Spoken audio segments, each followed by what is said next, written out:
Hello दोस्तों, कैसे हैं आप सब लोग। मैं बताना चाहूंगा कि लास्ट वीडियो में हमने चैप्टर थर्ड एक्सरसाइज 3.3 का क्वेश्चन थर्ड और फोर्थ कर लिया था। तो आज हम कंटिन्यू करेंगे क्वेश्चन नंबर 5 से। तो चलिए, क्वेश्चन नंबर 5 आपके सामने विजिबल होगा। तो क्वेश्चन नंबर 5 क्या कहता है वेरीफाई करना है आपको। दो मैट्रिक्स दे रखे हैं, तो हमें वेरीफाई करना है कि ए बी होल का transpose is equals to B transpose into A transpose. ये एक प्रॉपर्टी होती है दोस्तों, तो हमें इसी प्रॉपर्टी को वेरीफाई करना है। तो क्वेश्चन नंबर 5 में आपके पास दो पार्ट हैं, तो मैं एक पार्ट कर दूंगा और एक पार्ट आपको खुद ही करना होगा। तो चलिए फर्स्ट पार्ट देखते हैं।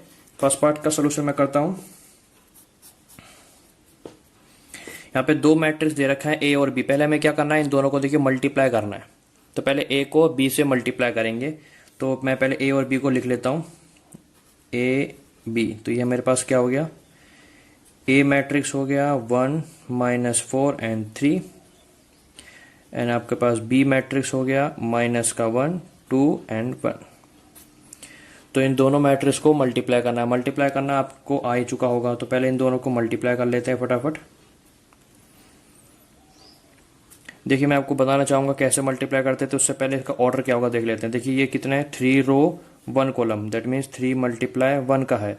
और ये कितने ऑर्डर का है, 1 रो 3 कॉलम, दैट मीन्स 1 × 3 का है।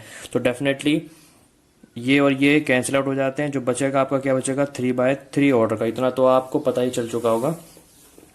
अब करते हैं इनकी मल्टीप्लाई। तो इसकी मल्टीप्लाई इससे, तो क्या आया -1, स्पेस छोड़ेंगे, ये आया 2। फिर इसकी मल्टीप्लाई इससे, तो ये आपका आया 1। फिर 4 की मल्टीप्लाई -1 से, तो ये आपका आ गया 4। तो माइनस, ये आपका आया -8। इसकी मल्टीप्लाई इससे, ये आपका आएगा -4। लास्ट वन इज 3 की मल्टीप्लाई -1 से -3। 3 की मल्टीप्लाई 2 से 6, 3 की मल्टीप्लाई 1 से 3।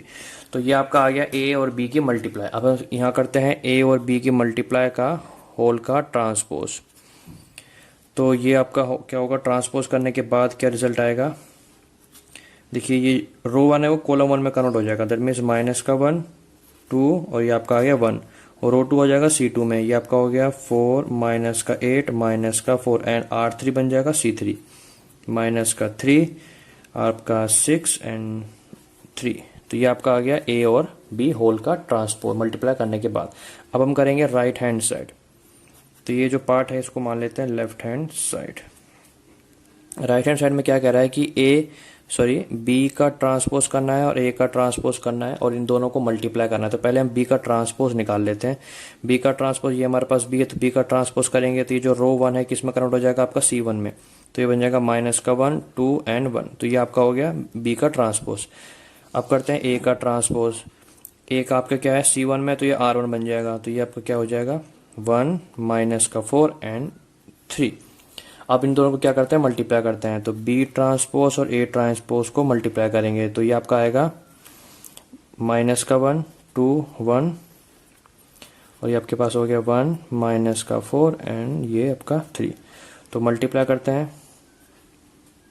तो मल्टीप्लाई करेंगे सेम वही, इसकी मल्टीप्लाई से तो यह -1, फिर इसकी मल्टीप्लाई -4 से, तो ये आपका 4। इसकी मल्टीप्लाई से तो आपके पास आया -3। फिर R2 की मल्टीप्लाई से तो 2 × 1, तो ये आपका आया 2। फिर 2 × -8, फिर 2 × 3 6। फिर 1 की मल्टीप्लाई 1 से 1 1 4, ये आपका आया -4। 1 की मल्टीप्लाई 3 से ये आपका आया 3। तो मैं यही मान के चल रहा हूँ कि आपको मल्टीप्लाई आती होगी, तो इसलिए मैं थोड़ा जल्दी कर रहा हूँ। तो ये आपका 3/3 ऑर्डर का बना है। तो यहाँ पे आप चेक कर सकते हैं कि इन दोनों का -1 4 3 2 -8 सेम वही आया बिल्कुल। दैट मीन्स हमारे पास क्या आया कि रिजल्ट की जो लेफ्ट हैंड साइड है वो इक्वल टू होगा राइट हैंड साइड के। दैट मीन्स ये प्रॉपर्टी वेरीफाई हमने कर दी। तो इसका जो सेकंड पार्ट है स्टूडेंट, वो आप खुद करिए, डू योरसेल्फ। ओके, तो चलते हैं क्वेश्चन नंबर 6 की तरफ। स्टार्ट करते हैं क्वेश्चन नंबर 6 के साथ। क्वेश्चन नंबर 6 में भी दो ही पार्ट दे रखे हैं, तो मैं दोनों में से कोई एक पार्ट सोल्व कर देता हूं। तो चलिए इस बार पार्ट नंबर 2 सोल्व कर देते हैं। तो सॉल्यूशन देखते हैं 6 का सेकंड पार्ट का। देखिए, इसमें क्या करा, आपको एक मैट्रिक्स दे रखा है ए और ए का ट्रांसपोज निकालना है और उसकी मल्टीप्लाई ए से करनी है और आपको प्रूव करना है कि वो आई के बराबर आता है। आई तो आप जानते होंगे यूनिट मैट्रिक्स या फिर आइडेंटिटी मैट्रिक्स के बराबर आता है और वो भी 2/2 ऑर्डर के बराबर है, क्योंकि जो ए मैट्रिक्स है वो भी हमारा 2/2 ऑर्डर का ही है। तो पहले ए का ट्रांसपोज निकालते हैं। ए का ट्रांसपोज क्या हो जाएगा, ये तो ए है, तो ए का ट्रांसपोज होगा तो क्या बनेगा, ये आपका रो 1 C1 में कन्वर्ट हो जाएगा। तो ये आपका हो जाएगा sin अल्फा और यहाँ पे आ जाएगा आपका कॉस अल्फा, और ये जो R2 है C2 बन जाएगा, तो ये आपका हो गया माइनस का कॉस अल्फा और ये आपका हो गया साइन अल्फा। और ए का ट्रांसपोज अब ए से मल्टीप्लाई कर देता है, ये तो हो गया ए का ट्रांसपोज, तो यहाँ पे लिख लेते हैं साइन अल्फा, ये आपका हो गया कॉस अल्फा, यहाँ पे है माइनस कॉस अल्फा और ये आपका है साइन अल्फा। अब इसकी मल्टीप्लाई करेंगे हम ए से। ए मेरे पास क्या है, मेरे पास ए है साइन अल्फा, यहाँ पे है आपका कॉस अल्फा, यहाँ पे आपका माइनस का कॉस अल्फा और यहाँ पे आपका साइन अल्फा। अब इन दोनों को मुझे मल्टीप्लाई करना है, तो मल्टीप्लाई करके देखते हैं क्या आता है। साइन की मल्टीप्लाई साइन से करेंगे, क्या आएगा आपके पास साइन स्क्वायर अल्फा, फिर कॉस की मल्टीप्लाई क्या होगी माइनस, तो बीच में हमेशा प्लस का साइन आता है और ये माइनस माइनस से प्लस होगा, दैट मीन्स क्या बना आपका कॉस स्क्वायर अल्फा। तो R1 की मल्टीप्लाई C1 से खत्म। अब क्या करेंगे, R1 की मल्टीप्लाई C2 से करेंगे, तो साइन की मल्टीप्लाई कॉस से ये क्या हो जाएगा आपका साइन अल्फा कॉस अल्फा, फिर इसकी मल्टीप्लाई इससे होगी तो बीच में आ जाएगा माइनस साइन अल्फा और कॉस अल्फा। ठीक है, ये आपका R1 की मल्टीप्लाई C2 से भी हो गई है। अब आते हैं हम R2 से, तो R2 करेंगे तो R2 की मल्टीप्लाई पहले C1 से करेंगे, कॉस की मल्टीप्लाई साइन से, ये क्या हो जाएगा आपका साइन अल्फा और कॉस अल्फा, फिर साइन की मल्टीप्लाई माइनस कॉस से तो माइनस का साइन अल्फा और कॉस अल्फा। R2 का काम C1 से खत्म, अब R2 की मल्टीप्लाई C2 से करेंगे, तो कॉस की मल्टीप्लाई कॉस से ये आपका हो गया कॉस स्क्वायर अल्फा और साइन की मल्टीप्लाई साइन से, बीच में प्लस का साइन, ये आपका हो गया साइन स्क्वायर अल्फा। तो देखिए ये वाला पार्ट आपका प्लस माइनस कट जाएगा, ये भी आपका बिल्कुल प्लस माइनस कट जाएगा, मल्टीप्लाई में है विद अपोजिट साइन। और आपका ये जानते ही होंगे जब ए की मल्टीप्लाई में ए से कर रहा हूँ तो क्या रिजल्ट आ रहा है, sine square theta plus cos square theta, ये क्या हो जाएगा 1 के बराबर होगा। ये पूरा कटने के बाद 0, यहाँ पे भी आपका 0 आया और ये भी आपका बिल्कुल 1 के बराबर आ गया। तो हम यहाँ कह सकते हैं कि ए का ट्रांसपोज ए के बराबर किसके बराबर आ रहा है, आई के बराबर आ रहा है। तो यहाँ पे हमारा क्वेश्चन नंबर 6 का सेकंड पार्ट भी प्रूव हो गया है। तो करते हैं क्वेश्चन नंबर 7। देखिए हमने क्वेश्चन नंबर 6 कंप्लीट कर लिया है, इसका मैंने सेकंड पार्ट आपके लिए कर दिया है, बट मैं चाहूंगा कि जो इसका फर्स्ट पार्ट है 6 का वो आप खुद करें, that means do your self. आते हैं क्वेश्चन नंबर 7 की तरफ। क्वेश्चन नंबर 7 में भी सेम 2 ही पार्ट दे रखे हैं, मैं इसका दोनों ही पार्ट कर दूंगा क्योंकि दोनों में डिफरेंस क्या है, एक में सिमेट्रिक प्रूव करना है और एक में आपको स्क्यू सिमेट्रिक प्रूव करना है। तो इसका सोल्यूशन देखते हैं फर्स्ट पार्ट का, 7th का फर्स्ट। आपके पास एक मैट्रिक्स दे रखा है 1 माइनस का 1 5 माइनस 1 2 1 और 5 1 3। हम जानते हैं कि सिमेट्रिक मैट्रिक्स कब होता है, जब आप ए का ट्रांसपोज करते हैं और इक्वल टू क्या आ जाए, ए के बराबर ही आ जाए। तो हम पता चल जाए कि ए का ट्रांसपोज करने पे अगर ए के बराबर ही आ जाए, दैट मीन्स जो मैट्रिक्स ए होता है उसे क्या कहते हैं, सिमेट्रिक मैट्रिक्स कहते हैं। तो हम क्या करेंगे, पहले ए का ट्रांसपोज करते हैं। चलिए, तो ए का ट्रांसपोज करने के बाद क्या निकलेगा, जो हमारा रो 1 है C1 में कन्वर्ट हो जाएगा, ये हो जाएगा 1 माइनस 1 और आपका आया 5। जो R2 है वो C2 में कन्वर्ट होगा, दैट मीन्स माइनस का 1, ये आपका 2 और ये 1, और लास्ट में R3 को C3 में कन्वर्ट करेंगे, आपका हो जाएगा 5 1 और ये आपका 3।